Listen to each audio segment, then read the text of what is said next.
So ito naman mga ka-Best Buys, diesel generator na to ay papadala natin sa Web Design sa Davao. Bakit outstanding siya compared with other generators na 10 kVA dito sa Pilipinas? Ito yung ating pinagmamalaking digital controller, current, battery voltage, and runtime. Figures na napakahalaga sa isang generator. Intelligent ABR na rin ito mga ka-Best Buys. Kapag mas mataas sa 230 at mas mababa sa 210, yung voltahe na inire-release ng generator, ikakat niya mismo yung sarili niya para hindi siya makapagbigay ng hindi magandang power output sa ating appliances.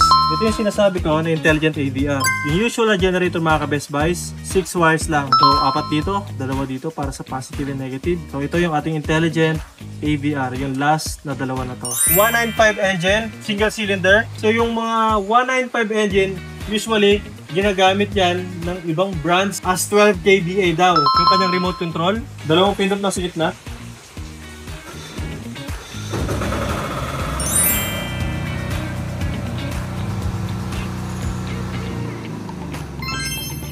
Ito naman yung automatic transfer switch ng ating Flicking 10,000 STRA. 60 amperes contactor type, kaya naman fast switching. Kaya nga at may ilaw na sa ating bahay. Isaksak natin ngayon yung supply sa energized na extension wire para kunwari bumalik na yung supply ng mains. Dapat automatic na mamamatay naman yung ating generator.